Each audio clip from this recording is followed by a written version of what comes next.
A partir de este momento comienza Encuentros Pedagógicos, la radiorrevista de Renovación Magisterial.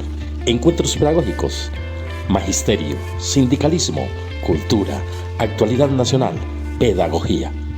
Sábados de 8:30 a 10 de la mañana. Bienvenidos.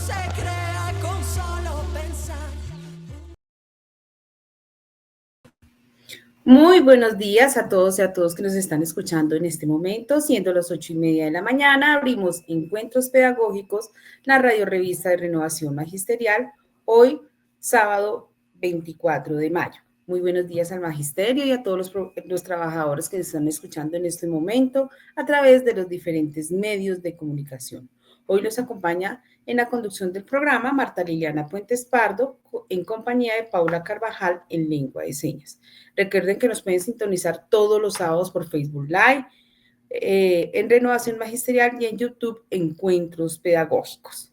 Visítenos en nuestra página www.renovacionmagisterial.org, donde siempre encontrarás audios y documentos citados en nuestras entrevistas y noticias actualizadas del sector docente y de los trabajadores. Síganos en la cuenta X, @encuentrospedal, @renovación magisterial. Muy buenos días, Paula.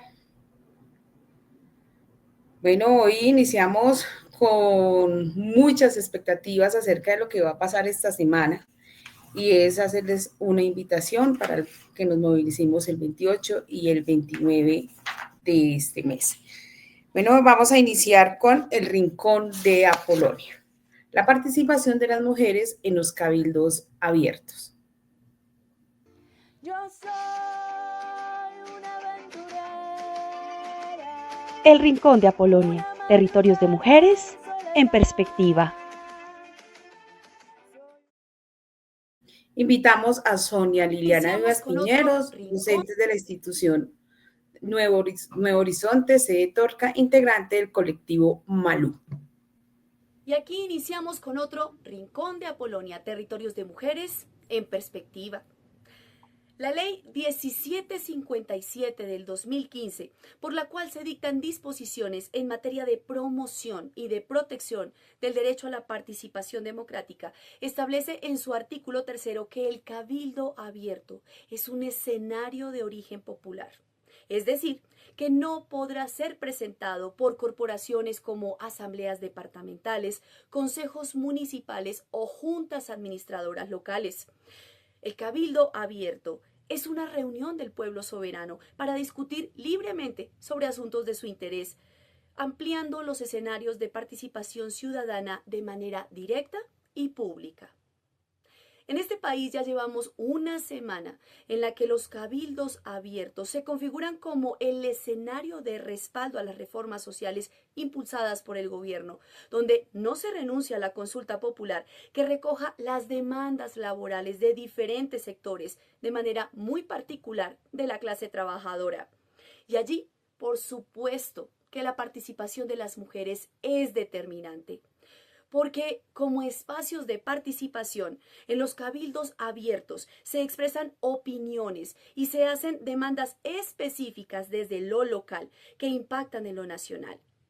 Si bien los acuerdos y conclusiones de los cabildos abiertos no son necesariamente vinculantes, la participación de las mujeres y la inclusión de nuestras perspectivas influyen en la toma de decisiones locales y en la formulación de políticas que, para nuestro caso en particular, evidencian la necesidad de reformas, pero con perspectiva de género. En términos de representatividad, los cabildos abiertos confirman que las mujeres no necesitamos que hablen por nosotras, y eso posiciona liderazgos y muestra la diversidad de necesidades, intereses y expectativas de todas las mujeres colombianas. De cara al legado de las infancias y las juventudes, este momento histórico del país no solo permite la oportunidad de contar con políticas que garanticen derechos a quienes históricamente les han sido negados, sino también contar con más discursos y prácticas que sigan problematizando los lugares y los roles que tradicionalmente las mujeres de todas las edades hemos tenido en los procesos de transformaciones sociales. Por todo esto y por mucho más, los cabildos abiertos con la participación decidida de las mujeres se potencian y configuran ciudadanías que se sustentan en un país con un enfoque de género. Soy Sonia Liliana Vivas Piñeros y nuestro Rincón de Apolonia. Bueno, Polita, muchas gracias. Claro, nosotras las mujeres no necesitamos un cabildo abierto sin estar en la movilización y es un llamado para que todas estemos allí apoyando la consulta popular. Bueno, seguimos con un gran encuentro con la política, porque el sí a las 4 preguntas sobre la salud en la consulta. Invitamos a Germán Bayona, jefe de cirugía Centro de Investigaciones Oncológicas, vicepresidente de la Federación Médica Colombiana, y a Miguel Ángel Pardo Romero, ejecutivo de nuestra Federación Colombiana de Educadores. Muy buenos días, Miguel. Muy buenos días, Germán. Marta Liliana, muy buenas. ¿Cómo estás? Un placer estar con ustedes aquí en Encuentros Pedagógicos. Muchísimas gracias. Bueno, bienvenido. También nos place que esté con nosotros actualizándonos con esto, con lo que está sucediendo a nivel, no solo político, a nivel social también. Miguel Ángel, muy buenos días. Muy buenos días, Marta Liliana, a nuestra compañera Paula, intérprete en lengua de señas, por supuesto, a nuestro apreciado Hernán Bayona, vicepresidente de la Federación Médica y también asesor de FECODE para los temas del nuevo modelo, y a todo el magisterio de la comunidad educativa, un saludo vital, fraternal y pedagógico. Bueno, creo que Marta Liliana, pues aquí a disposición, pero aquí el protagonista, por Claro supuesto, sí. del doctor Bayona, y creo que la formulación que has hecho, pues reiterémosla. Claro, voy a hacer la pregunta. La pregunta va para los dos. ¿Por qué el sí a las 4 preguntas sobre la salud en la consulta? ¿Esto busca que el derecho sea digno y oportuno para la población y el magisterio? Claro, por supuesto. Bueno, entonces, doctor. Dale, doctor Bayona, que usted es el... Los dos. Bueno, Miguel Ángel, muy buenos días también. Muchas gracias por la invitación. Profe, mire, yo y todos los profesores, maestros que nos están escuchando, en la salud definitivamente uno se tiene que plantear como un elemento transversal a toda la sociedad, igual que la educación, igual que el trabajo. Nosotros consideramos que la salud va muchísimo más allá de que la atención de la enfermedad y digamos que está planteada como un estado de salud, y cuando nosotros hablamos del sistema de salud no podemos plantearnos solamente el sitio o el lugar o quien nos atiende cuando nos enfermamos, y por eso es fundamental que nosotros entendamos la salud de manera más holística, y los determinantes sociales de la salud tienen que ver con eso. Así que cuando nosotros nos planteamos estas 4 preguntas y la reforma a la salud, nos estamos planteando un sistema de salud que va muchísimo más allá de la atención de la enfermedad. Estas 4 preguntas tienen que ver con el núcleo de la reforma a la salud, pero tienen que ver también con el núcleo y la estructura de una sociedad.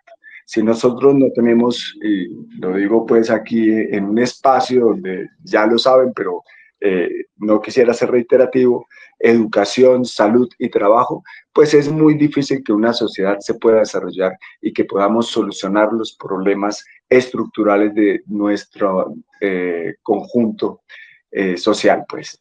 Así que estas 4 preguntas van encaminadas allí. La más importante de todas, sin duda, es definir que el sistema de salud cambie su objetivo de atender la enfermedad a un sistema predictivo y que esté dedicado a la promoción y prevención de la salud. Si no, el sistema de salud no puede ser sostenible económicamente en el tiempo, pero además no da los resultados que corresponden. Nosotros tenemos un sistema de salud con una gran cantidad de hospitales y clínicas intermediado por las EPS. Los hospitales y las clínicas están en un déficit económico muy importante, no les llega dinero para poder atender a las personas, sobre todo en las áreas rurales, y entonces eliminar la intermediación y cambiar esa estructura de solamente atender la enfermedad son ejes fundamentales de la reforma, basados obviamente en los otros dos pilares que son claves, que es fortalecer los hospitales y las clínicas y dignificar y mejorar las condiciones en las que los trabajadores de la salud ejercen su labor diariamente. Así que estas preguntas asociadas al tema de medicamentos es una situación que le atañe a todos y cada uno de los colombianos, y esperamos pues como sector salud que el magisterio sea absolutamente solidario con el sector salud y consigo mismo, porque es decir, si el sector salud no está en condiciones adecuadas, se va a afectar gravemente la atención de la salud, no solamente de la sociedad en general, sino del magisterio en particular y sus familias. Este punto, perdóname, Marta Liliana, porque este es un punto clave para resaltar y, digamos, para cerrar, para pasar a otra de las preguntas. Es decir, aquí el modelo a nivel nacional, la pregunta en la consulta lleva a suprimir intermediación, que al final se redundaría en fortalecer los hospitales públicos que atienden no solamente a la población, sino a los maestros y maestras de las zonas y sus familias de las zonas dispersas y rurales y en muchos municipios de ciudades intermedias. Voy a poner el ejemplo mío, que es el de La Mesa, por ejemplo, Cundinamarca. Soy hijo de Mesuno. Entonces, digamos, esto es muy importante en ese sentido. Y simultáneamente, pues está simultáneo con nuestro nuevo modelo que pues ha suprimido la intermediación en el acuerdo 03, pero que aún se resisten a fortalecerse. Entonces creo que esto es un elemento clave en la reafirmación que ha hecho el doctor Bayona. Y pues dejó en punta el doctor Bayona el tema de las farmacéuticas y lo que tiene que ver en particular en la consulta sobre el tema y a nivel general, y por supuesto ha sido una de las grandes dificultades de nuestro nuevo modelo, porque todas las farmacéuticas que contrataron hace un año, pues han incumplido, y creo que han incumplido, unas más que otras, por supuesto, han incumplido en razón de que, pues, de cierta forma, en mi opinión, usted me corrige, son unos monopolios que pueden hacer lo que se les venga a gana, por lo menos con las que se firmaron. No, y con todas en el país. Mire que los gestores farmacéuticos importantes de este país no superan los 5 o 6 gestores farmacéuticos, porque digamos que se convirtieron en un oligopolio y son simplemente intermediadores que buscan obviamente ganar dinero a partir de la intermediación. Y eso en el sistema general, tanto en el sistema general como en el magisterio, ha generado un aumento en el precio de los medicamentos en el país. Y de tal manera que incluso pueden llegar hasta el 200% en el caso de algunos medicamentos. O sea, incremento en el costo de los medicamentos hasta en el 200%. Eso definitivamente solamente se puede lograr eliminando la intermediación. Y eso es lo que propone la pregunta allí, es hacer la compra centralizada por parte del gobierno y a partir de ahí empezar a generar toda una estructura o condiciones para poder recuperar la industria farmacéutica en el país que se perdió con el advenimiento de la Ley 100 y con la aparición de los gestores farmacéuticos que se convirtieron pues en esos intermediadores. En el caso del magisterio, esto asociado a un manual tarifario adecuado en la contratación de los prestadores primarios, pues nos permitiría controlar el valor de los medicamentos, pero además asegurar que le lleguen los medicamentos, que no hayan barreras en la entrega de medicamentos a las personas que lo necesitan. Es fundamental que esta pregunta se le dé el sí, que si pasa la consulta, obviamente, quiero decir además que la consulta, y llegamos a la consulta porque pues todos conocemos que en el Senado no existen las condiciones y que los senadores definitivamente están en una condición obstruccionista en cualquier reforma, la reforma laboral, la reforma a la salud, y que la reforma a la salud va definitivamente encaminada a ser archivada nuevamente en Comisión Séptima del Senado, y no nos queda otro camino que la consulta popular o el paro.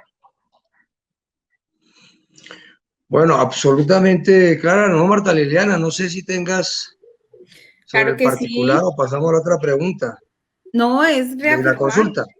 reafirmar que tenemos que estar apoyando los paros y mirar que hay, o sea, yo creo que es el 100% la relación que hay de la consulta popular con el magisterio, y lo estamos hablando claramente con la tercerización, ¿no? Que es algo que a nosotros nos ha, como se dice vulgarmente, nos ha dado palo y muy duro, porque eso lo vimos con el antiguo modelo de salud. Pero mire esa pregunta, esto que acabas de decir, que ahí está la otra pregunta, digamos que tiene que ver con el tema de la formalización del trabajo, de las relaciones laborales de los trabajadores de la educación, de los trabajadores de la salud y los médicos. Pues yo creo que además de tener un criterio de solidaridad de clases, ¿cómo así que los maestros no vamos a estar pues apoyando y movilizándonos por las condiciones de los médicos y del sector de los hospitales y del sector de salud, sino que también tienen una relación obviamente sobre el tema de la calidad del servicio? Creo que en eso, doctor Bayona, sería muy importante que hiciéramos algunas anotaciones. Pues miren, ahí creo que vale la pena entender varias cosas. La primera, que digamos, si no le llegan suficientes recursos a los hospitales y clínicas, las clínicas y hospitales no pueden garantizar las condiciones laborales de los trabajadores de la salud. Entonces, digamos que todas las preguntas van interrelacionadas, están engranadas, pero digamos que si los hospitales y clínicas no tienen dinero, no pueden contratar personas de manera constante o con condiciones laborales dignas, pues obviamente no van a atender de manera digna a los pacientes. Entonces allí los maestros también están, digamos, involucrados, y es fundamental que lo entiendan. Además, que entiendan que las formas de contratación tienen que ver con la calidad y con la autonomía profesional. Si nosotros tenemos contratos basura, definitivamente no hay forma de que nosotros podamos atender con calidad a los pacientes. Recientemente lo había expresado en la Comisión Séptima, en el programa anterior, que uno no puede ser evaluado como si fuera una cinta de producción de pocillos o de zapatos o de cualquier otro implemento, porque se plantean que uno atienda pacientes en 6 horas, en triage 80 pacientes, o sea, a razón de más o menos 4 minutos por paciente. Eso es un absurdo. Eso si el médico no va al baño o se va a tomar un tinto siquiera, y con qué calidad uno puede atender a un paciente en triage, a pesar de que los triages están, digamos, planteados para hacer una evaluación muy rápida, pero ni siquiera así en 4 minutos se puede hacer una evaluación adecuada en urgencias de un paciente. O 400 pacientes en una semana, en un turno de 6 horas, entonces en 36 horas a la semana, 400 pacientes equivale más o menos a 8 minutos por paciente.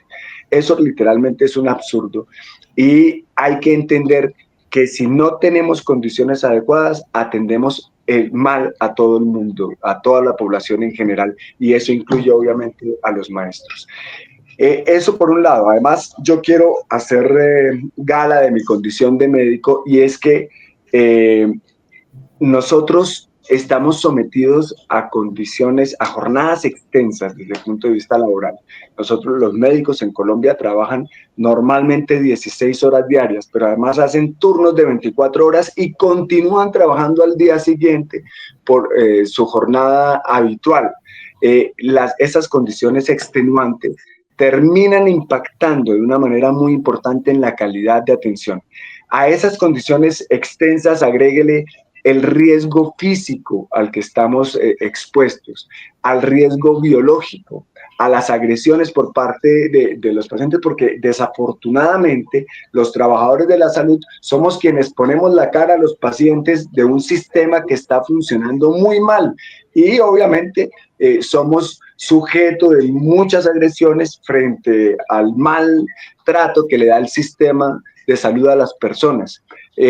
¿Cómo no vamos a tener un régimen especial que nos permita esta situación? Acuérdense en pandemia cómo nosotros soportamos el sistema de salud, y no solamente el sistema de salud, sino toda la economía del país durante todo el tiempo de pandemia, y creemos que lo mínimo que podemos hacer es recuperar nuestra dignidad y las condiciones laborales para atender a las personas. Así que esperamos que los maestros hagan cuerpo solidario de esta situación.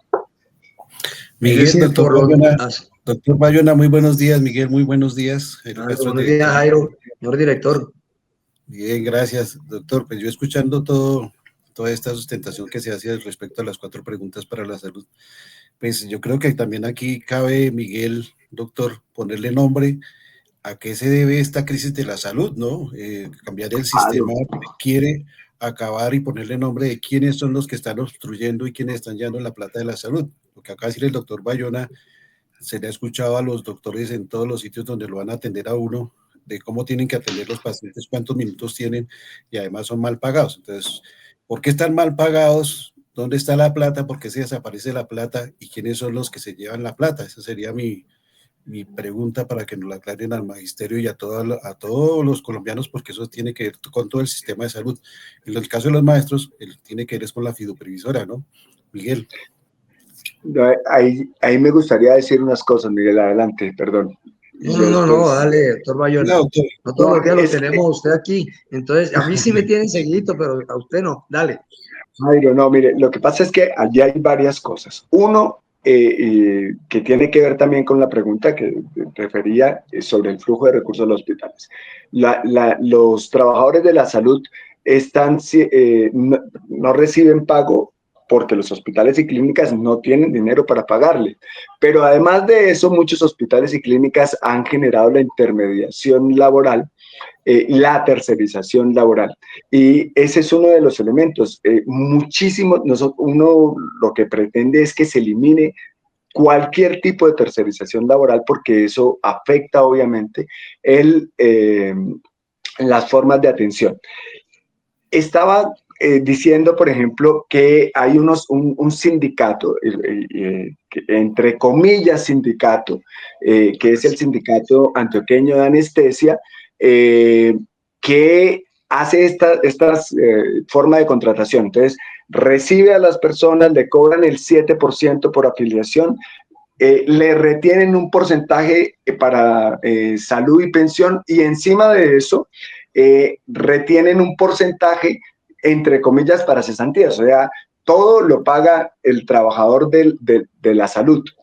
Este sindicato antioqueño, según el Ministerio de Trabajo, al 2017 había recibido ganancias por 498.000 millones de pesos, haciendo tercerización laboral en el departamento de Antioquia. Entonces, ¿dónde está el dinero? En los tercerizadores, en esos intermediarios, en las EPS que se quedan con un porcentaje. Entonces, definitivamente todo el dinero de la salud se está quedando en la corrupción generada a través de la intermediación. El sistema de salud es un sistema corrupto que permite que las EPS tengan todo tipo de mecanismos para saquear los dineros públicos de la salud, pero además da las condiciones para que exista la tercerización laboral y claramente una esclavitud hacia los trabajadores de la salud. Esa es la razón por la cual nosotros consideramos que estas 4 preguntas son fundamentales y esperamos que todos seamos en el país solidarios con el sector salud, igual que con todos los trabajadores del país.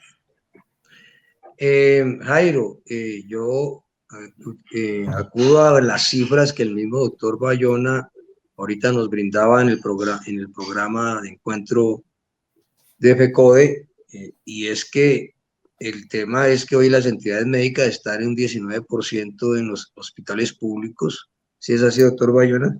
Sí, Y el 19%. 1% mixtos y el resto privadas. Luego, en el modelo de salud de los maestros y maestras, pues eso se refleja. Y se refleja en que en la mayor parte de las entidades donde nosotros tenemos que acudir, porque existe esa proporción también, es a las entidades también privadas. Entonces, si las condiciones laborales que ha planteado el doctor Bayona, que tienen un efecto indiscutible, por supuesto, en la calidad del servicio, no se resuelven, pues también población entera y maestros y maestras y sus familias, pues salen afectados. Entonces, esto que dice, por ejemplo, el señor Galán, perdónenme, me meto a semejante personaje aquí, el alcalde de Bogotá, que dice que los maestros no deben salir a paro porque nada tiene que ver los puntos de la consulta con los maestros y maestras, pues no solamente es un análisis mezquino, sino cómplice con los mercaderes y con los intermediarios. Yo creo que esto es una predicción que hay que señalar.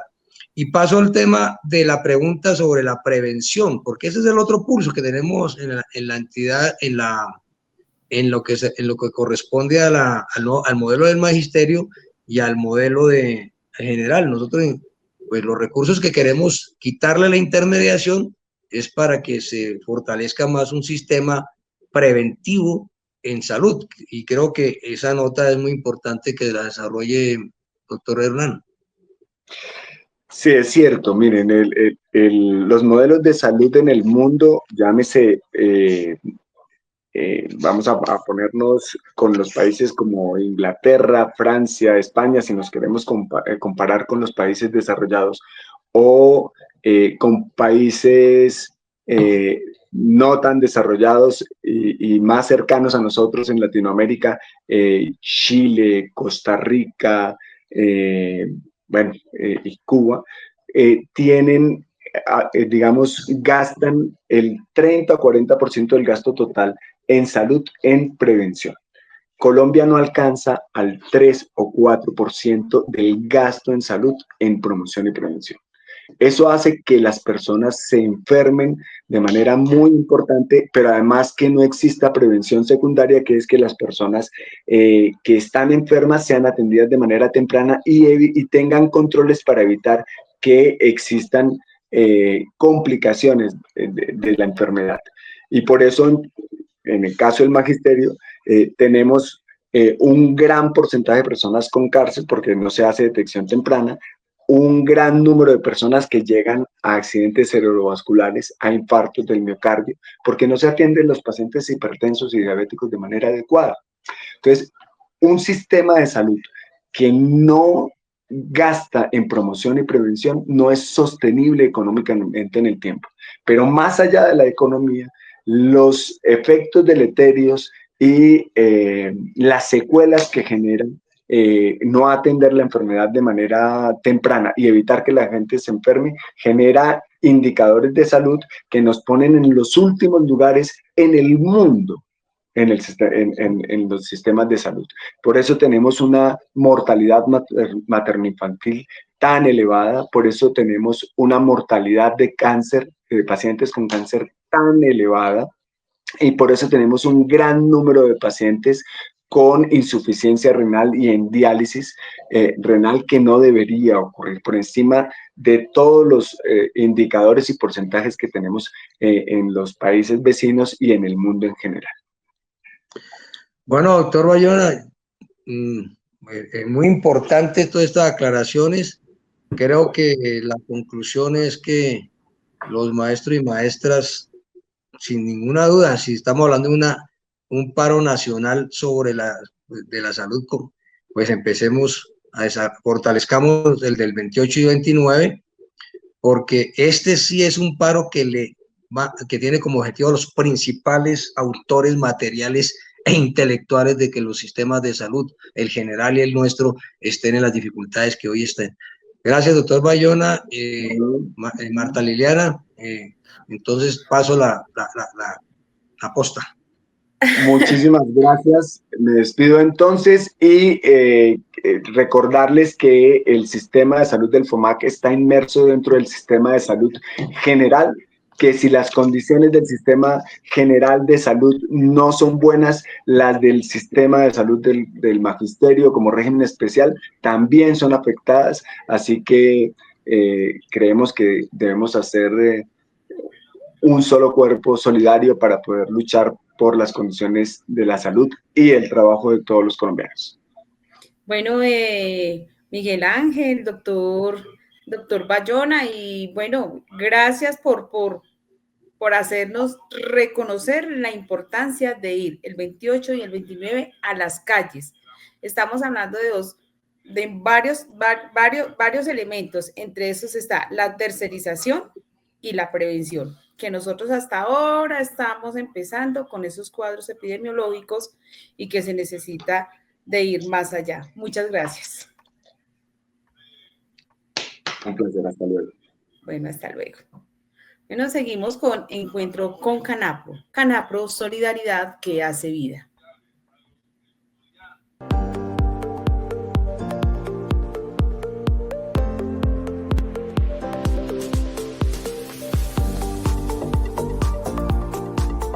Canapro, solidaridad que hace vida. Muy buenos días. Invitamos a Alonso Camacho, jefe de crédito de Canapro. Alonso, buenos días. Muy buenos días. Un cordial saludo de nuestra cooperativa Canapro, de su señor gerente, Consejo de Administración, Junta de Vigilancia, a la mesa de trabajo que nos acompaña el día de hoy. La primera información muy importante, tendremos solicitud de créditos hasta el día 28. Cundinamarca, Soacha, Bopec, Colpensiones, Zipaquirá, Colegios, Ponset, FUSA, Chía, Girardot, Secretaría de Hacienda de Cundinamarca, universidades y otros convenios. Igualmente, todas las pagadurías podrán solicitar su crédito por ventanilla hasta el día 28 de mayo. Recordemos los dos canales de atención. El primero, atención telefónica de lunes a viernes de 8 a.m. a 5 p.m. y todos los sábados tenemos atención de 8 a 1 p.m. Podemos comunicar con nuestro PBX 601-348-0564 en la extensión 7010 o solicitarlo presencialmente en todas las oficinas de nuestra cooperativa, cuyo horario lo podemos consultar en nuestra página www.canapro.co. En segundo lugar, pues invitar a rectores, coordinadores, orientadores, docentes y administrativos a participar en el Galardón Canapro 2025. Es una forma de un reconocimiento social a los diferentes actores educativos que contribuyen con su calidad humana y profesionalismo al mejoramiento de la educación. ¿Quiénes pueden participar? Pues asociados a Canapro, que tengan el rol de rector, coordinador, orientador, docentes, administrativos, con al menos 4 años continuos de ejercicio en la institución educativa, pública o privada, de educación o el nivel preescolar, básica primaria, básica secundaria y media. ¿Qué criterios se tienen en cuenta? Competencia, compromiso, dedicación, integridad. Cierre de inscripciones 30 de julio hasta las 23:59 horas. El evento de premiación pues, se realizará en noviembre del 2025. Recordemos los premios. Rector, primer premio, 20 millones, segundo, 10 millones. Coordinador, primer premio, 15 millones, segundo, 5 millones. Docente, primer premio, 15 millones, segundo, 5 millones. Orientador, primer premio, 10 millones, segundo, 5 millones. Y administrativo, segundo, 5 millones. Entonces, invitar mayor información en nuestra página www.canapro.co, invitar pues a todos los asociados docentes a que participen de este premio. También invitarlos, el próximo 8 de junio se realizará pues el gran bingo en reconocimiento a madres, maestros y trabajadores, transmisión por YouTube, 10 de la mañana, ¿Quiénes pueden participar? Pues asociados a Canapro que estén al día en aporte y crédito, fecha de corte 3 de junio, personas vinculadas a Canapro y a nuestra mutual Canapro. Por si están vinculados a ambas entidades, pues tendrás 2 tarjetones, uno por cada vinculación. Entonces recordemos, la fecha de corte es 3 de junio, se descargan los tarjetones a partir del 5 de junio hasta el 8 de junio. Mayor información, pues en nuestra página www.canapro.co.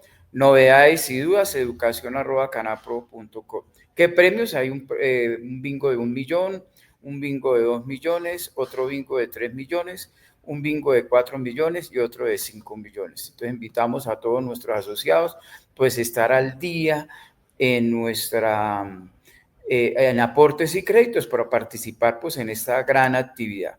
Igualmente recordemos en nuestra mutual Canapro, es momento de iniciar en este proyecto de nuestra mutual un espacio seguro, rentable, digital, tasas competitivas, beneficio de vincularse. Mayor información en nuestra página www.canapro.co y nos podemos contactar en el celular 311-268-9895. Entonces, estamos invitando a nuestros asociados a que tengan mayor información acerca de nuestros beneficios, servicios de nuestra cooperativa, www.canapro.com y igualmente en las redes sociales. Para todos, un muy feliz día. Gracias. Alonso, a ti, muchas gracias por la información y por estar aquí con nosotros en el programa. Bueno, seguimos con Encuentro con los Trabajadores. Vamos al paro nacional del 28 y 29 de mayo. Invitamos a nuestro querido presidente de la Central Unitaria de Trabajadores, Fabio Arias. Encuentro con el movimiento obrero.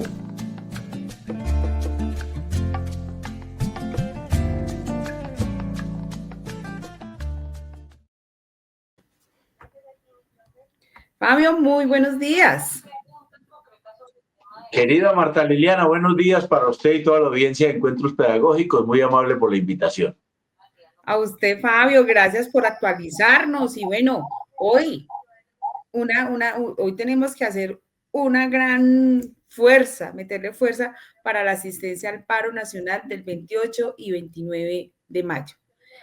Fabio, te escuchamos. Bueno, gracias Marta Liliana. Bueno, cordial saludo a todos los maestros y todas las maestras que siguen a este programa de encuentros pedagógicos sobre la actualidad en esta oportunidad de carácter sindical. El mensaje que hoy traemos desde la Central Unitaria de Trabajadores es fundamentalmente de invitarlos a participar masivamente el próximo miércoles y jueves 28 y 29 de mayo a un gran paro nacional. Están las cuestiones en nuestro país en un grado de polarización política muy aguda. Y esa polarización es un pulso político entre el pueblo y la oligarquía. Y esto lo tenemos que tener muy claro, ¿sí?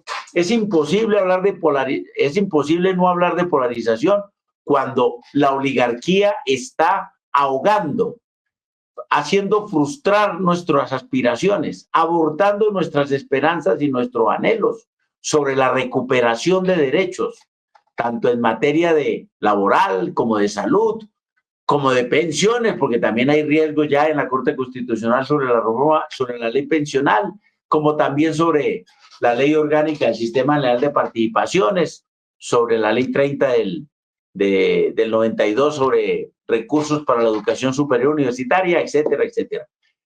Y la oligarquía está decidida a ahogar ese anhelo que hemos tenido desde el estallido social. Aquí hay que decir una y otra vez que estas banderas que hoy el presidente Gustavo Petro las ha vuelto proyectos de ley y presentados al Congreso de la República son las banderas que enarboló el estallido social en el paro nacional del 21 de noviembre del 2019 y en el estallido social del 28 de abril del año 2021.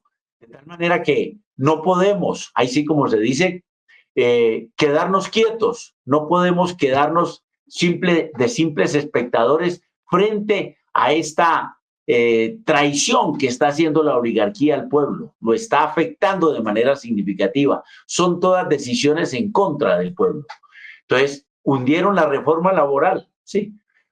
Y para hundir la consulta popular, revivieron la reforma laboral, las típicas jugaditas. Y supimos además que fue con fraude cuando cerraron abruptamente las votaciones, cuando se podían obtener otros votos a favor de la consulta, y en ese momento ellos iban ganando la consulta. Y entonces el señor Fincho Cepeda, un personaje de marras de la rancia y abolenga oligarquía de Barranquilla, del Atlántico, vinculado obviamente a todas esas mafias que de alguna manera se incorporan allí en la costa Caribe. Desafortunadamente terminó exactamente haciendo la jugadita. Entonces, doble jugadita: fraude para hundir la consulta popular y revivir la reforma laboral.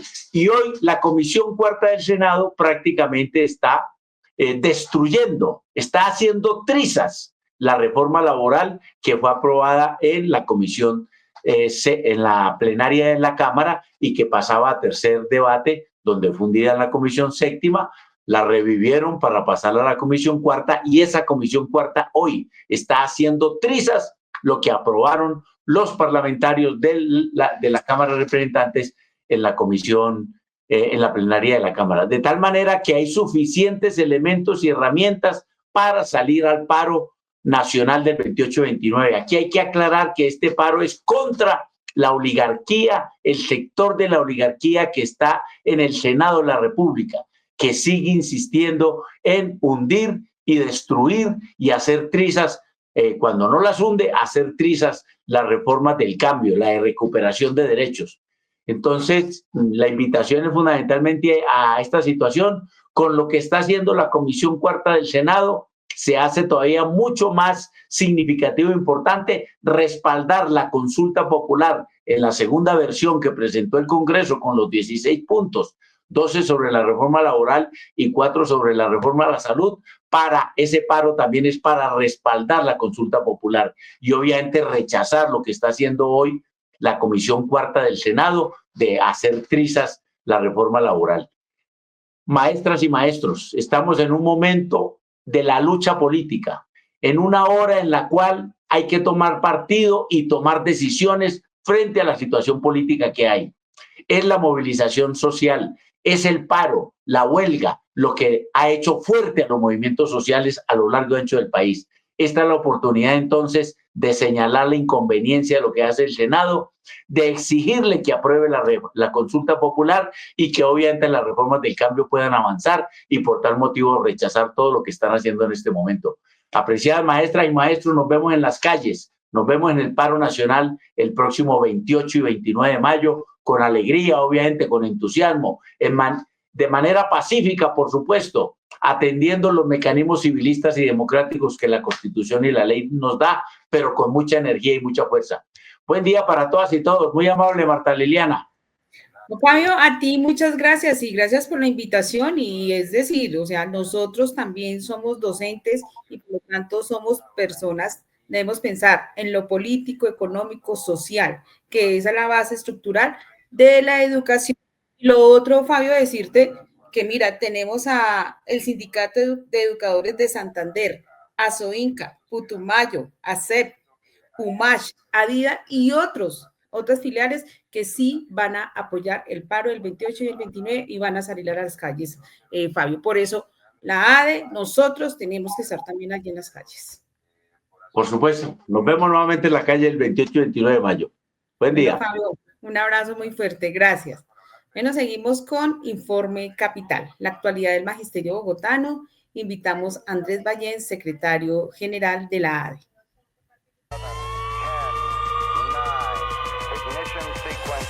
Informe Capital.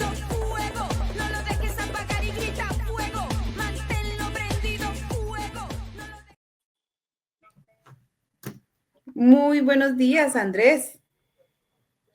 Hola Marta, muy buenos días y muy buenos días a toda la audiencia de Encuentros Pedagógicos en esta mañana de sábado, una mañana fría, bien fría. Sí, Andrés. Bueno, Me imagino que el informe va a ser hoy demasiado, demasiado importante por lo que estamos pasando. Y bueno, te escuchamos.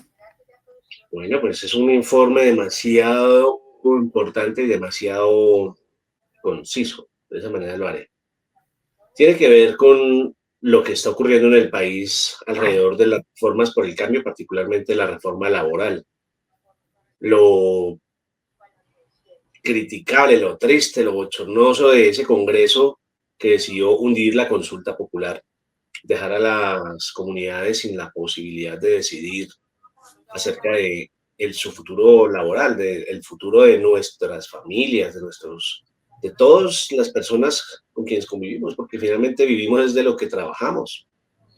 Y eso es muy triste. Entonces, dadas esas circunstancias, pues ya todos conocen las decisiones emanadas de la Cumbre Popular Social y Política que se desarrolló a inicios de la semana que termina allí en la Universidad Pedagógica.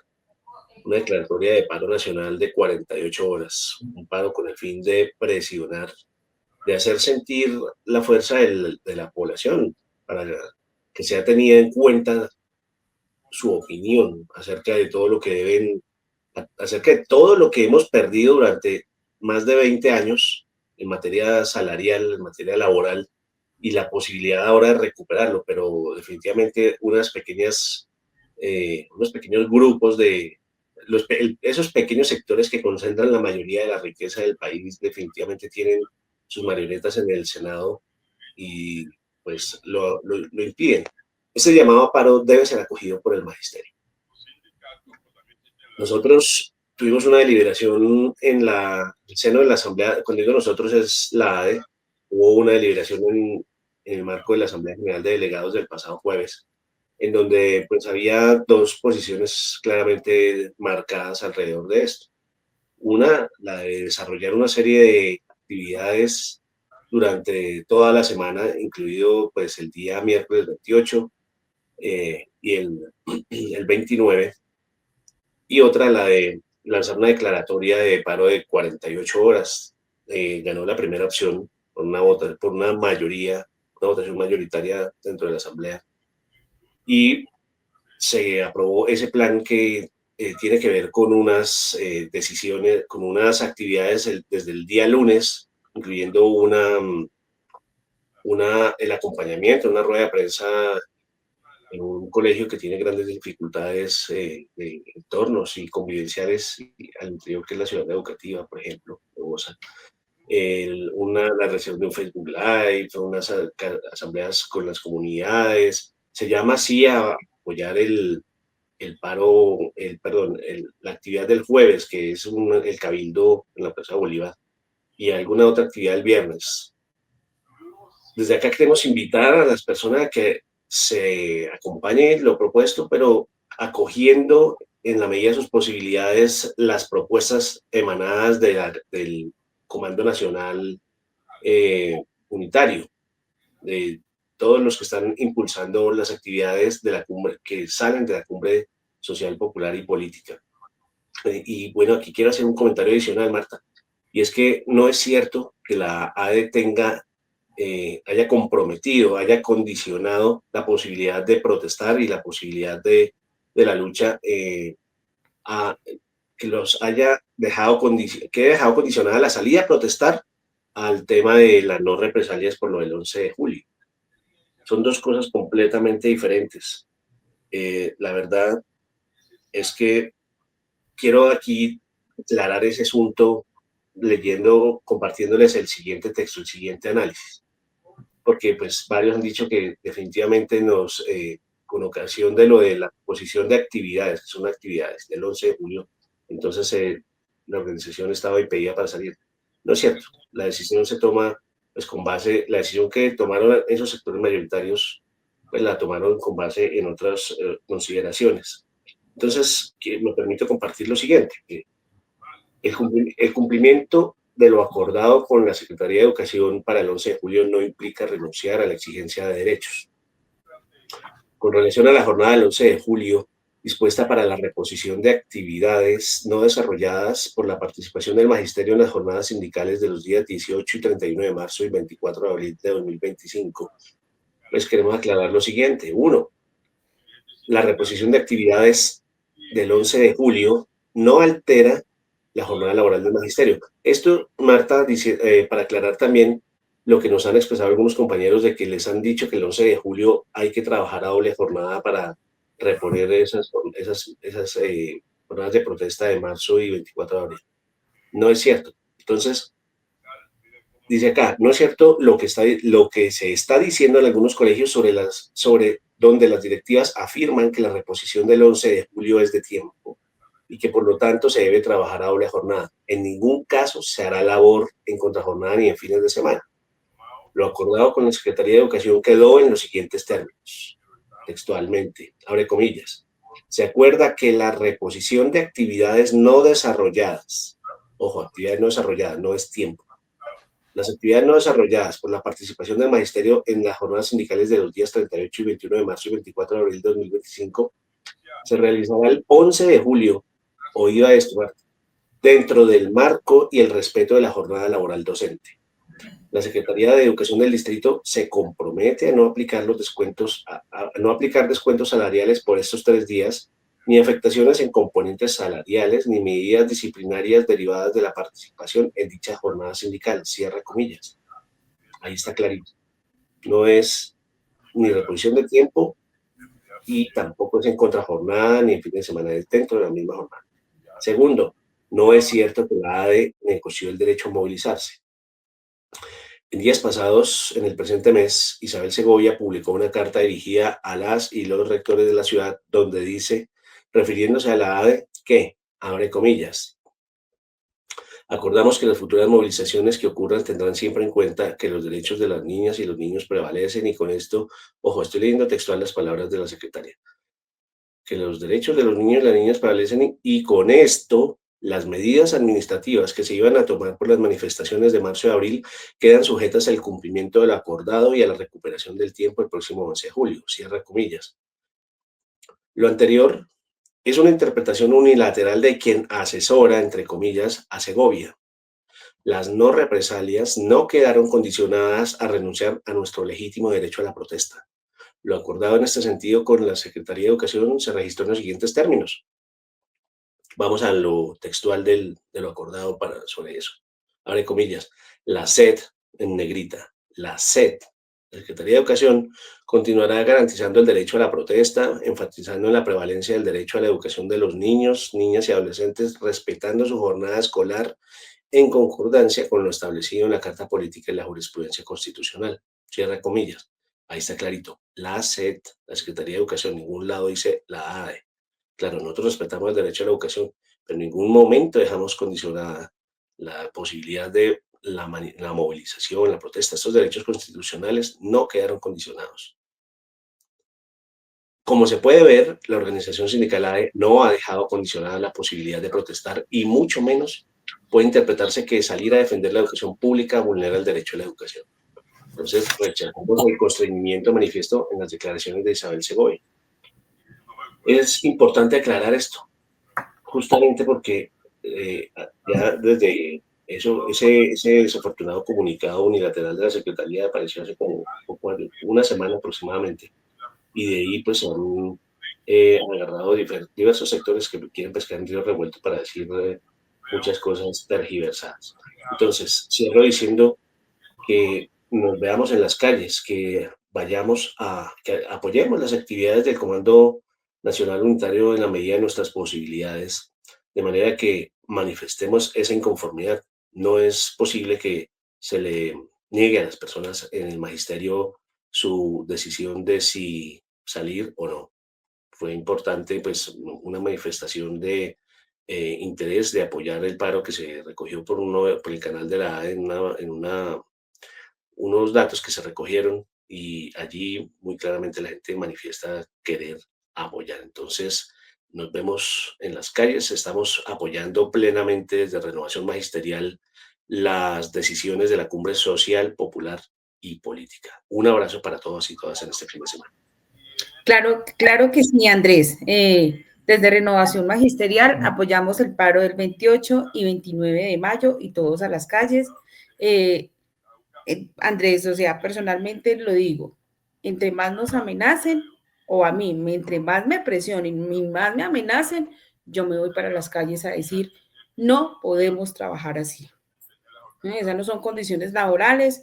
Ahorita sí la Secretaría de Educación se está acordando, pero cuando vamos a movilizaciones a paro de educación, el resto se les olvida las instituciones educativas. Sí, Marta, entonces, pues, con esa intervención que acabas de decir, esas palabras, claro, yo también considero y se ha sentido, es que los maestros y maestras no son menores de edad en el sentido kantiano. Entonces, entre más intimidación, pues debe haber más indignación, más ganas de salir a manifestarse, a pronunciarse, que no nos coarten las libertades. Buen día. Y Andrés. Bueno, muchas gracias por la información. Bueno, que estés bien. Es un excelente día, Andrés. Hasta luego. Bueno, seguimos con la nota del director. Es hora de acabar con la burla a los derechos laborales. Invitamos a Jairo Castro Ballesteros, delegado del Magisterio de Bogotá, al Comité de Formación Docente.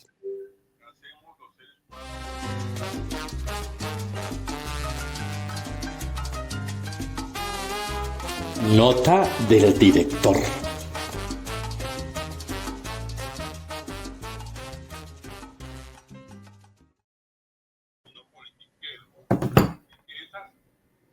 Bueno, seguimos entonces con Jairo Castro. Muy buenos días al Magisterio y a la comunidad educativa que nos ven y nos siguen por Facebook Live de Renovación Magisterial al programa Encuentros Pedagógicos. Un saludo también a todos los que nos siguen por nuestras redes en el exterior, que ahora contamos con YouTube y TikTok para nuestro programa. Hoy la nota del director se intitula Es hora de acabar con la burla a los derechos laborales. La felicidad de la extrema derecha al hundir la reforma laboral es el ejemplo vivo de lo que es el fascismo. Los caporales, mayordomos asalariados de la corrupción, hijos de la clase trabajadora, entes dolidos de su estrato social, ocupan curules en el Senado de la República. Por unos pesos más, se aliaron con los genocidas, mestizos y mulatos, apátridas traidores. Como flagelando con el látigo a diestra y siniestra, destruyen el nicho de esperanza donde duermen los trabajadores, labradores de la vida, constructores de riqueza, soñadores de la paz. A ellos se les arrebata los sueños de libertad por orden de los oligarcas que se adueñaron de las tierras, de las riquezas. También se adueñaron del triunfo de la independencia para postrarse a los pies del imperio norteamericano, a los pies del tío Sam. Como en las trampas de los prostíbulos de los casinos, conjugaditas al mejor estilo de las tapitas, birlaron la reforma laboral que pretende devolver la dignidad humana a los trabajadores en Colombia. La oligarquía de este país se ha enriquecido con la explotación de los trabajadores, que con su sudor y lágrimas construyen las urbes y siembran los campos. A ellos mismos los obligan a tributar de su plata, el 4x1000 si gastan sus ahorros. Si compra casa, está obligado a pagar impuestos, que se deben pagar en los bancos de propiedad de los mismos explotadores, en esos mismos bancos de los ricos. Se consigna también la plata de la salud de las pensiones. Por eso, la salud y pensión de los trabajadores no se presta como lo decretan las leyes. Los banqueros no tienen el interés de gastar la plata en trabajadores. Solo los asiste el afán de lucrarse a costa de los trabajadores. Es decir, el salario de los trabajadores siempre estará en manos de los banqueros. La ilusión de un salario es eso, una ilusión que pasa por las cuentas bancarias para engrosar las arcas de la oligarquía. Ese dolor de pagar salarios a los trabajadores después de haber tenido miles de esclavos a los que solo les daban látigo y migajas para vivir, a esos fascistas, pagar buenos salarios lacera el orgullo de esclavista. Por ello, no se debe pagar a los trabajadores por su jornal. Aquellos no tienen el derecho de vivir en armonía con la libertad. Sus trabajadores solo pueden ser esclavos, sin derechos. Por lo tanto, no pueden devengar más que lo necesario para comer. Pero ni eso quieren. Esperar a que se conduelan por los trabajadores es un error. No están las leyes de la esclavitud. Por eso, los trabajadores se ven a la defensa de los derechos laborales en la unidad de acción alrededor de las centrales obreras, desde donde debemos enfrentar a la minoría de los ricos que humillan a la clase trabajadora, la explotan, la empobrecen. Se debe denunciar a esos corruptos apátridas traidores de los trabajadores, senadores levantados de la escoria social sin estudios para hacer el trabajo sucio de sus amos. Multimillonarios como Sarmiento Angulo les pagan y los ponen en el Senado para que tuerzan las leyes en el Senado a su favor, para no pagar impuestos, no pagar salarios justos, para que no tengan salud los trabajadores, para que no estudien, para que se mantenga la ignorancia que doblega a los trabajadores para no reclamar sus derechos, para que le agradezcan al amo por sus migajas, como se ha visto en las manifestaciones fascistas convocadas por el uribismo. Las defensas de las reformas está en manos de la movilización social con todos los asalariados del país, incluso aquellos que ganan más de un salario mínimo, que creen que van a ser ricos o que ya lo son.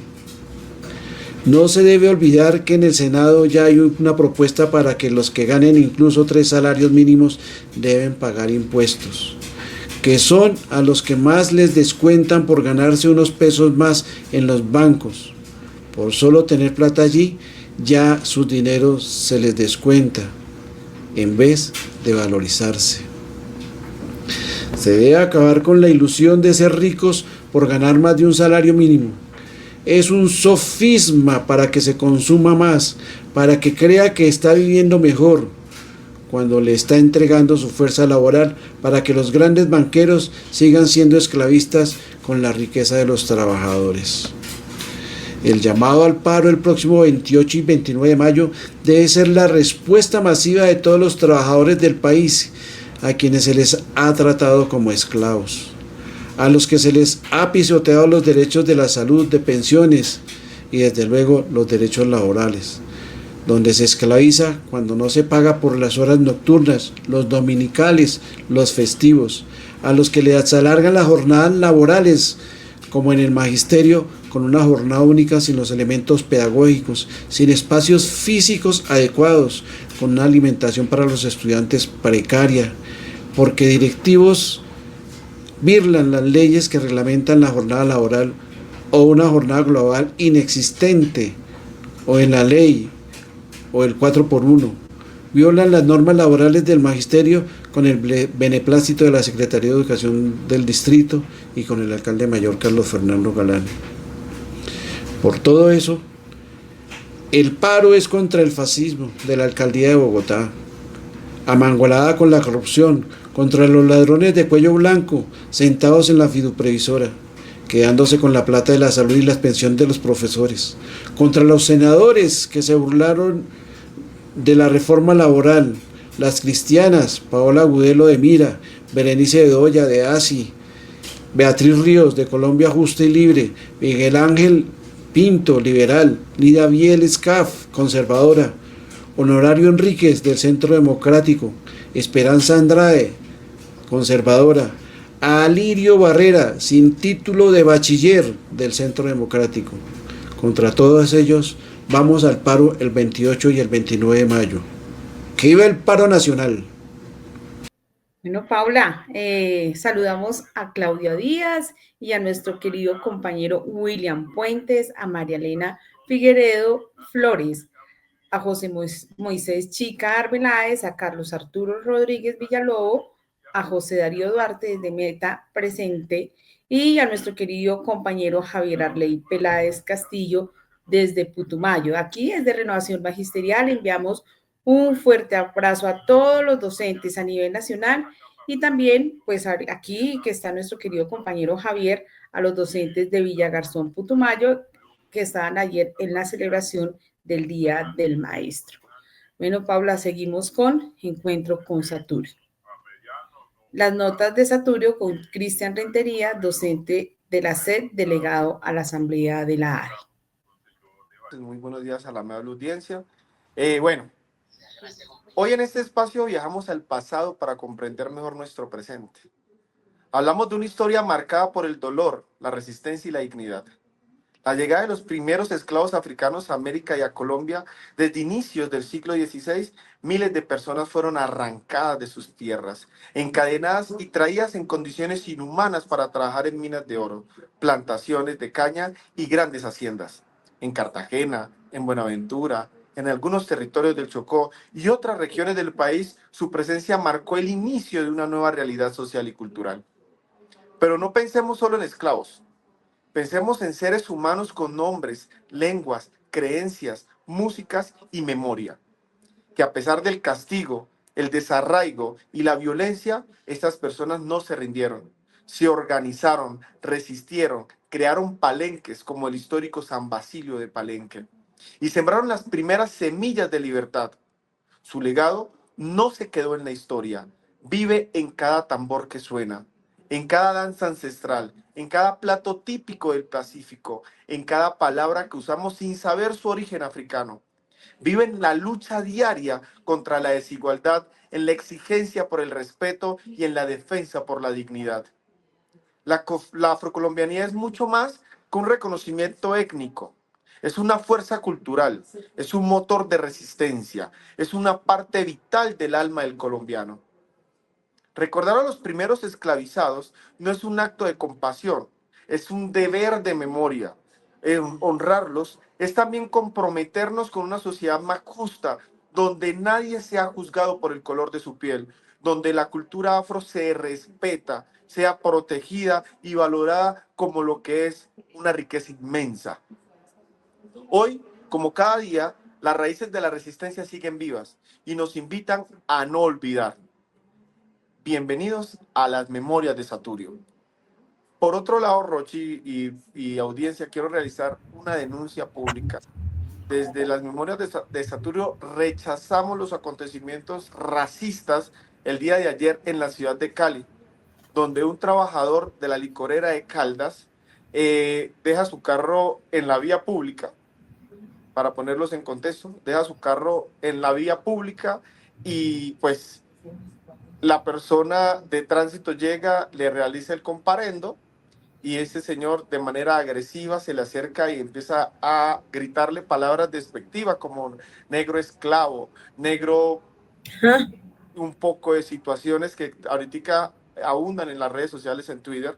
Sí, y entonces rechazamos este tipo de violencia racial que todavía se da en la sociedad y más en Cali, que es una ciudad mayoritariamente negra, mayoritariamente afro, ¿sí? Entonces ahí estamos empezando a mirar las desigualdades que se presentan en por el racismo estructural que se da en el país.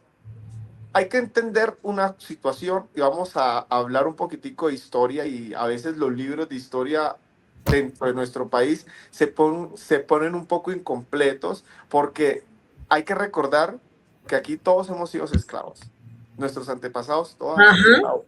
Los primeros esclavos que hubo en América Latina fueron personas blancas de los sitios más degradantes de España. Estamos hablando de prisioneros, huérfanos, estamos hablando de mendigos, estamos hablando de presos.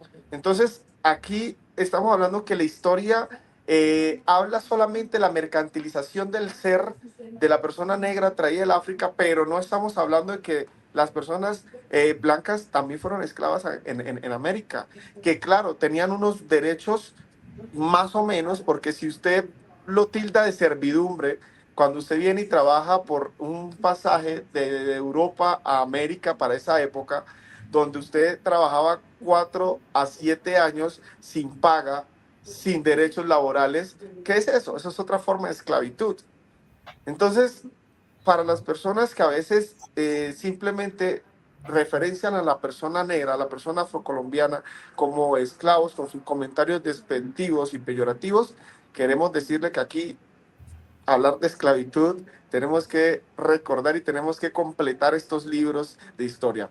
Entonces, un abrazo muy grande para toda la audiencia y recordemos que esas son las memorias de Saturio. Bueno, Cristian, a ti muchas gracias. Bueno, y seguimos con algo muy importante para el magisterio colombiano, como es el encuentro con salud. Informe de salud del distrito. Este informe lo voy a dar yo, Marta Liliana Puentes Pardo, como veedora de salud. Bueno, el informe de veeduría se dio el lunes de esta semana y pues el ingeniero de seguridad y salud en el trabajo nos hizo una capacitación acerca de accidentes laborales. Bueno, primero recordar que un accidente laboral es considerado como un suceso repentino que sobrevenga por causa o ocasión del trabajo y que produzca una lesión orgánica, una perturbación funcional o psiquiátrica y que puede llevar a una invalidez o incluso hasta la muerte. Este accidente laboral se puede llevar por causa en el trabajo, es decir, cuando nosotros estamos haciendo las prácticas pedagógicas, que es en el aula del trabajo, en el aula de clase, perdón.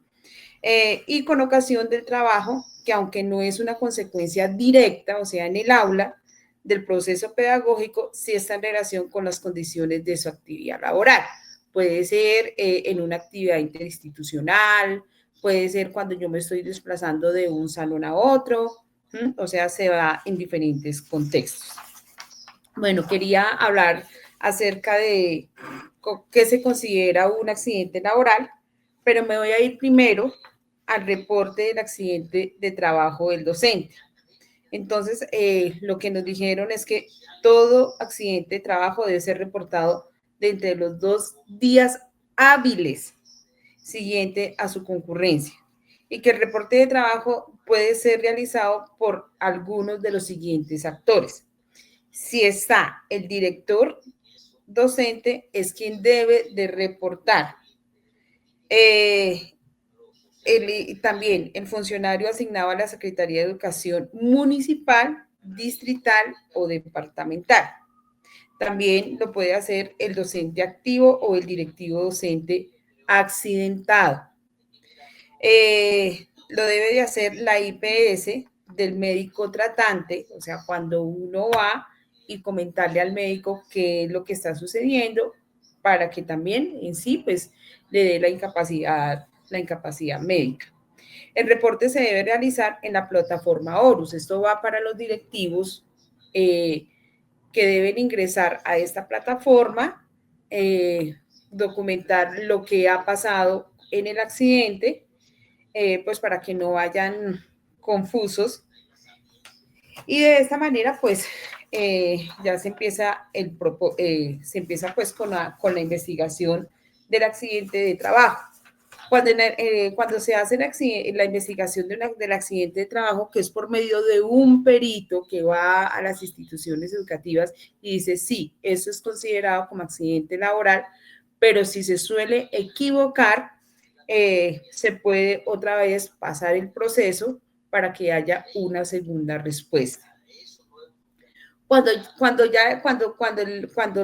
se verifica que hay un accidente laboral, se expiden las incapacidades médicas. Acordémonos, Paula, que las incapacidades médicas por accidente laboral no son descontadas en la nómina, porque es accidente laboral.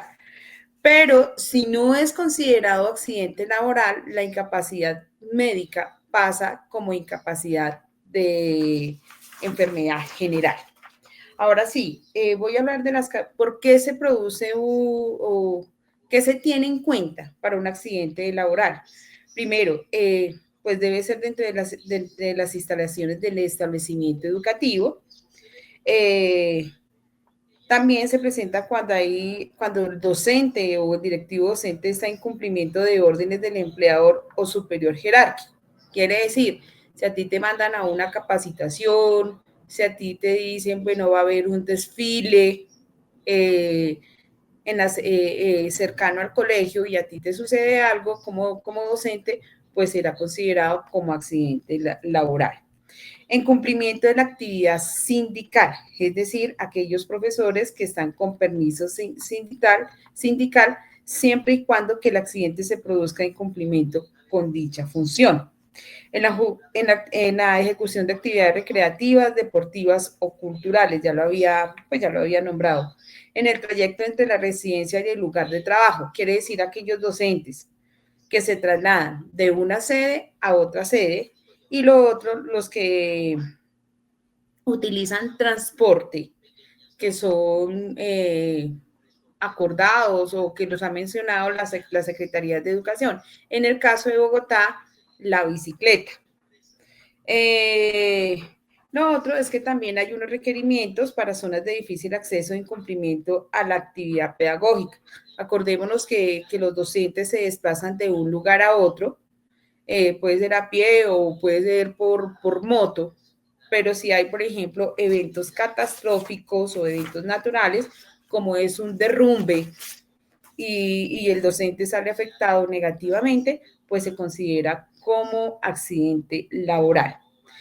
Durante el tiempo de su estadía en la zona de difícil acceso, en cumplimiento de la orden con sus funciones encomendadas y derivadas de su vinculación en la entidad territorial certificada.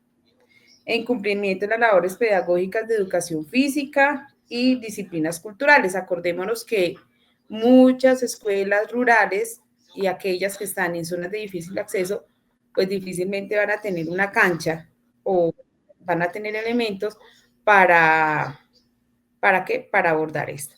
Bueno, llego hasta acá. En el próximo programa pues seguiremos ampliando lo de accidentes laborales y la información de salud.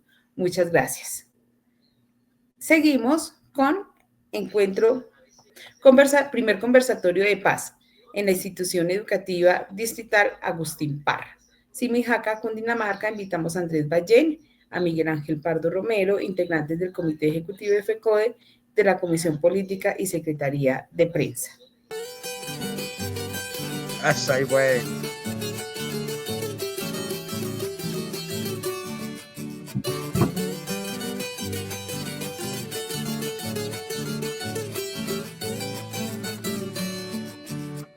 Arrecho con tanta huepuerca preguntadera, que qué color tiene mi bandera, que si yo soy godo soy liberal. Me tienen berraco con tanta huepuerca averiguadera, que si soy heleno, de pelo siquiera, apoyo a las sauces o soy de las jar. Me tienen mamao con tanta huepuerca interrogadera, que si yo a la tropa le abro las cercas y le doy el agua de mi manantial. Si soy comunista de anapo, de izquierda o de la derecha, que es imperialista, que joda recha, resulta querer vivir uno en paz. Yo soy campesino, trabajador, pobre y muy honrado. Vivía muy alegre, pero me tienen embejucado. Yo soy campesino, trabajador, pobre. Creo que hoy nos fue muy bien. Estamos hablando del foro sobre la paz en el Colegio Agustín Parra de Simijaca, Cundinamarca. Creo que el balance es positivo, pero comentemos los encuentros, de qué se trataba el asunto y hacemos el balance posteriormente. Es un evento muy bueno, el balance es muy bueno, de un evento que reunió varias voces alrededor de lo que debe ser la paz en la escuela, pero sobre todo el asunto de la implementación de los acuerdos de paz, el asunto de las víctimas, poder darle a conocer a las personas que el magisterio ha sido víctima del conflicto y que se encuentra en ese proceso de reconocimiento. Eso hace parte de un proceso de pedagogía que se está haciendo al interior de la institución en el marco de la Cátedra de Paz. Entonces, haber podido tener ese espacio, sobre todo con la presencia de estudiantes, había estudiantes, algunos padres, madres de familia y el cuerpo docente, bueno, las directivas también, y lo estaban transmitiendo para todo el municipio. Entonces creo que queda un mensaje muy positivo alrededor de lo que debe ser la reconciliación, de lo que es un proceso de implementación de los acuerdos de paz que todos sabemos que es un proceso que va lento, pero se está construyendo en los territorios. Bueno, yo creo que este ejercicio confirma la importancia de un acuerdo recién firmado con el gobierno nacional en el marco de la comisión negociadora, un acuerdo sobre la base de incorporar a la política educativa pública todo lo que tiene que ver con la memoria, todo lo que tiene que ver con la escuela Territorio de Paz y por supuesto lo que se deriva de allí que tiene que ver con la no repetición y por supuesto la reparación. ¿Buscando qué? Buscando que esa fractura que hizo el conflicto interno en la comunidad educativa pues sea reversada y que podamos fortalecer nuevamente sobre la paz, podamos fortalecer nuevamente y garantizar que las generaciones actuales y presentes pues tengan realmente posibilidades de un buen futuro.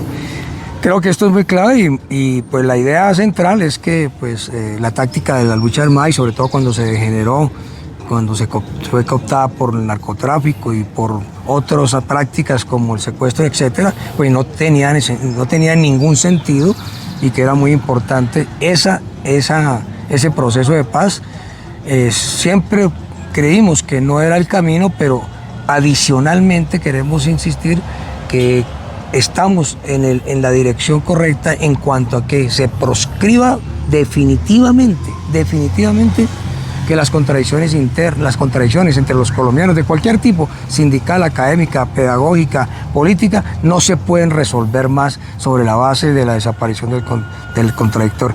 Y por último, señalar que no hay causa noble o vil que justifique ni el secuestro ni la extorsión, y mucho menos lo que algunos sectores insisten en que es ideología, y lo que nosotros decimos es una acción criminal, tomar a la población civil como objetivo militar. Eso no es concebible y creo que aquí lo hemos ratificado.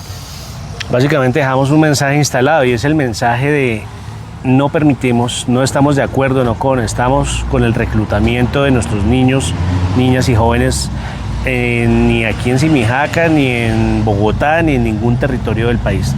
Lo importante es que los estudiantes puedan tener el derecho a la educación pleno, las familias, la tranquilidad, la escuela se consolide como un territorio de paz, porque la enunciación de escuela territorio de paz es algo que también se está logrando progresivamente.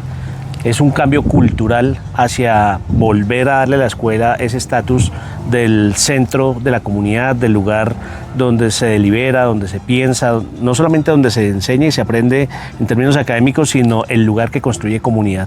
Ese lugar es el que queremos retomar en la historia para la escuela en Colombia. Y creo que aquí dimos un paso muy importante. Y a la escuela territorio, como territorio de paz, hemos dado los ejemplos de lo que es posible, y es posible que los recursos que antes era para la guerra vayan a la educación, a la salud, al agua potable, al saneamiento básico, y el ejemplo claro es que 2024, 2025 e incluso en el anteproyecto de presupuesto general de la Nación 2026, educación ahora es el primer rubro de inversión entre el presupuesto general de la Nación, y pues desafortunadamente sigue siendo el primer rubro en general el pago del servicio a la deuda, pero creo que el ejemplo ha sido clave, es decir, sí se pueden hacer cambios, y esto también dejamos ese mensaje instalado, como dices tú, en el foro educativo sobre la paz realizado hoy en Simijaca. Y el mensaje para los maestros y maestras del país, lo hicimos aquí, los maestros saben el respaldo que les ofrece la federación,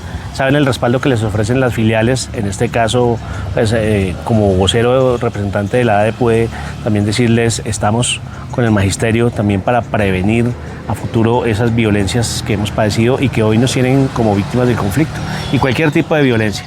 Entonces fue realmente una oportunidad de oro para dejar esas cosas claras. Bueno, listo, y tan. Seguimos con nuestro programa. Para cerrar, vamos con Miguel Ángel Pardo Romero, Encuentros con la Comunidad Educativa. Miguel, continuando con usted, muy buenos días nuevamente. Muy buenos días nuevamente, apreciado director de Encuentros Pedagógicos, nuevamente Paula, y a todos y todas. Bueno, Miguel, la dimensión social de la consulta popular va más allá de las 16 preguntas. Este gran titular nos tiene que decir muchísimas cosas, y pues queremos que profundice en eso para que el magisterio también se entere de qué son las 16 preguntas ¿Por qué va el paro? Imagino que también va incluido eso. Entonces, Miguel, cuéntenos. Bueno, Marta Liliana, Dale, Jairo Mónica. y Paula, en primer lugar, pues a propósito de la nota ayer en el encuentro en el conversatorio sobre la paz en Simijaca, pues resaltar que esta es una labor que debemos desarrollar en todos los territorios. La próxima semana tendremos unos videos porque también se produjeron los estudiantes, las estudiantes y por supuesto el rector, las directivas. Esto fue un encuentro muy, pero muy chévere sobre el tema de la Escuela de Territorio de Paz. Bueno,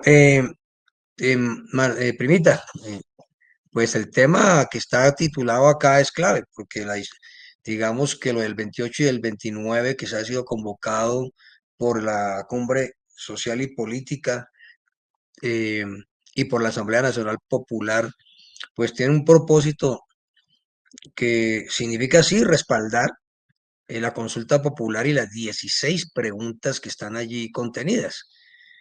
Eh, Entre otras cosas, hemos resaltado hoy en una conversación con el doctor Bayona, en este mismo programa al principio, muy buena la entrevista, ¿no, Marta Liliana, al doctor Bayona, me parece, en la cual quedan claras que lo importante de las 4 preguntas sobre el tema de salud y además, no solamente para la salud de la población, sino cómo tiene una relación de manera directa y clara en la salud del magisterio y de sus familias. Es decir, cuando se habla de un paro nacional por salud, en este caso, lo del 28 y 29, sí ataca a los verdaderos responsables, autores materiales e intelectuales de que la salud ande como ande, tanto a nivel general de la población como anda aquí en el caso del sector educativo. Por la mismo papel de los intermediarios de allá, lo hacen acá. Entonces, esas declaraciones del señor Galán y su secretaria de Educación señalando que los maestros no tienen por qué entrar a paro, porque nada tiene que ver, hágame el favor, lo que está en la consulta con nuestros propios intereses, es por supuesto a la luz que es una equivocación enorme, incluso en los temas como en el tema de salud. Pero quiero agregar otro asunto, Marta Liliana y Paula, y a todos los compañeros y compañeras. Aquí de lo que se trata en este pulso, el del próximo 28 y 29, es de salir a responder frente a lo que hemos denominado el bloqueo institucional por parte de una minoría, institucional entre comillas, por parte de una minoría privilegiada que ha declarado que no va a aprobar ningún tipo de reforma social y si puede reversar, pues reversaría en las cuales hemos avanzado. Entonces yo doy 2 ejemplos sobre el particular, porque aquí también hay una laraca que se nos ha querido vender de que es que aquí no ha pasado nada. Y entonces uno tiene que decir, bueno, ¿cómo que no ha pasado nada? Esta minoría se ha opuesto en lo fundamental a todo avance y está en la disposición, repito, de reversar avances. En el caso de educación, recordemos que en el año 2024 y 2025, por primera vez en mucho tiempo, educación es el primer rubro de inversión social dentro del presupuesto general y el segundo rubro, desafortunadamente, después del pago del servicio de la deuda externa. Y esta posición, pese a que ha habido un bloqueo del Congreso de la República, de este sector minoritario, no de todo el Congreso, de este sector que encabeza el Centro Democrático, pese a su bloqueo, que no quiso aprobar el plan de financiamiento que garantizaba 12 billones de pesos más, en el anteproyecto del presupuesto, Marta Liliana y Paula, en el anteproyecto del presupuesto general de la Nación, se mantiene educación como del segundo rubro del presupuesto y el primero en materia de inversión. Y quiero decir que esto es mucho más relevante en vista de que el próximo año, en un acto completamente que expresa lo que significa el Estado en manos de estos sectores, el pago del servicio de la deuda el próximo año es de 137.4 billones de pesos. Eso es el 20 o 25% del presupuesto general de la nación, 521.2 billones de pesos, 521.2 billones de pesos. Eso es una cosa absurda, pero es una cosa que es un tema que es el fruto de esta política dura, y sin embargo, la decisión política de este gobierno, ¿sí? Y que ha sido derivado de los acuerdos de gobierno, entre otros muchos factores del pasado 2023, mantiene, a pesar de eso, mantiene el anteproyecto la educación en el primer rubro de inversión el próximo año. Asunto que si estos sectores de la derecha en el Congreso no son neutralizados en este momento, van a incluso a meterle mano a que el anteproyecto no se apruebe, manteniendo educación como primer rubro. Es que aquí hay una relación clave, y todos los recursos que se han aumentado a la educación han sido destinados a garantizar el presupuesto, a garantizar la dignificación de la labor pública para todos los sectores. Y un segundo ejemplo, Marta Liliana, el tema del proyecto de ley orgánica que debe reglamentar el acto legislativo 03 del 2024, en la cual se reformó el sistema general de participaciones después de 22 años de lucha. Y este proyecto de ley orgánica tiene que radicarse el 21 de julio. Y alguien dirá, ¿y entonces por qué tan afanados? Porque el día anterior, hábil al 21 de julio, Marta Liliana, no es el 20 de julio, es el 20 de junio, porque el 20 de junio el Parlamento cierra sesiones, entran vacaciones, el 20 de julio instalan y el 21 estamos radicando. Luego, el contenido del proyecto de ley orgánica que debe reformar el sistema general de participaciones y garantizar que los recursos que reconquistamos en el acto legislativo, que a esta altura son como 182 billones de pesos, se destinen, como nosotros hemos planteado, a educación, salud, agua potable y saneamiento básico, un 58% para la educación, que salga de las entidades territoriales a las, de la nación a las entidades territoriales. Y en estos días estamos buscando un acuerdo con el gobierno para que hagamos un solo proyecto para defenderlo frente al Congreso, pero en el Congreso las bancadas de oposición y los alcaldes y gobernadores de oposición están impulsando que ellos se quedan con todos los recursos que hemos logrado reconquistar. ¿Qué más que un magisterio movilizado en el marco del paro nacional del 28 y del 29 y en el marco de la lucha por la consulta para estar pues pendientes del proceso? Entonces, el punto de referencia, y termino con esto, es el 20 de junio. Alguna pregunta, ¿y por qué la pelea es ahora? Pues porque el 20 de junio es el límite, el primer límite. Y ahí el 20 de junio, si nos modificaron el proyecto de ley orgánica, si no logra pasar pues la aprobación de la consulta, pues vamos a tener muchas más dificultades, entre otras cosas.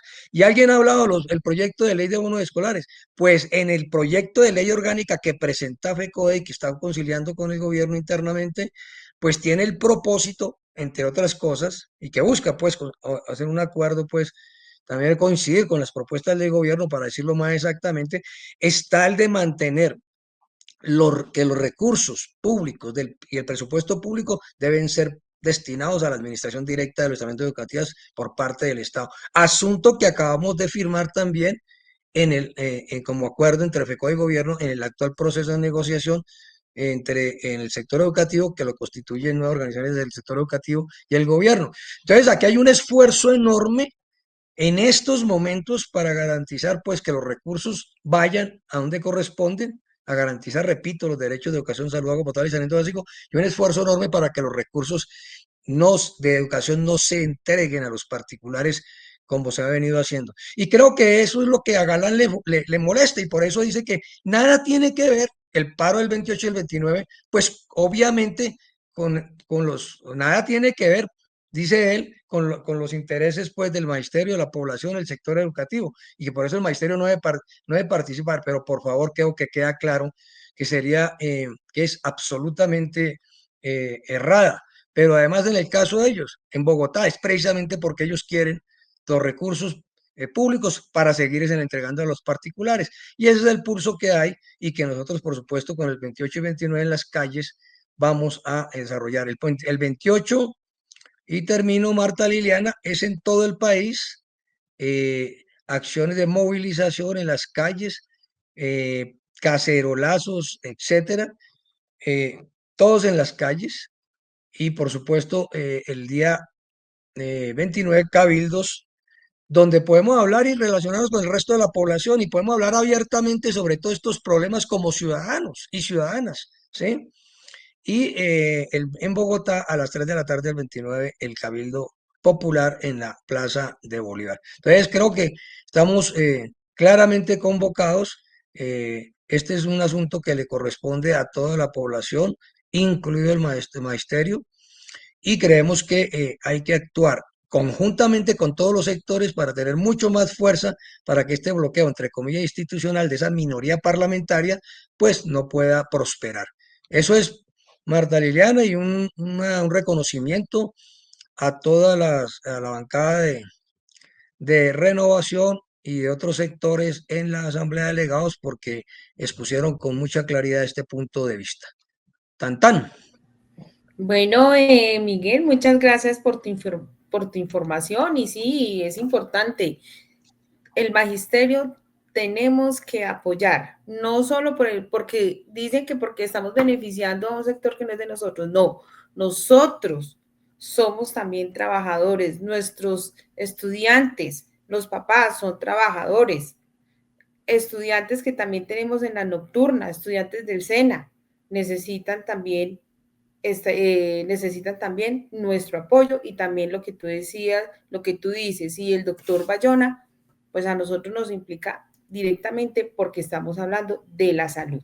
Y sin salud no hay educación, sin salud no hay una calidad de vida. Bueno, tan tan, nos vamos para otra reunión. Un abrazo a todas y todos. Bueno, Miguel, un abrazo muy fuerte y bueno, nos vemos el 28 y el 29 en las calles. Excelente día. Bueno, saludamos a Luis Escobar, saludos desde Mapiripán Meta, saludamos a Pilar Madero, José Darío Duarte, Nancy Ramos, María Elena Figueredo y a Heidi Quijano.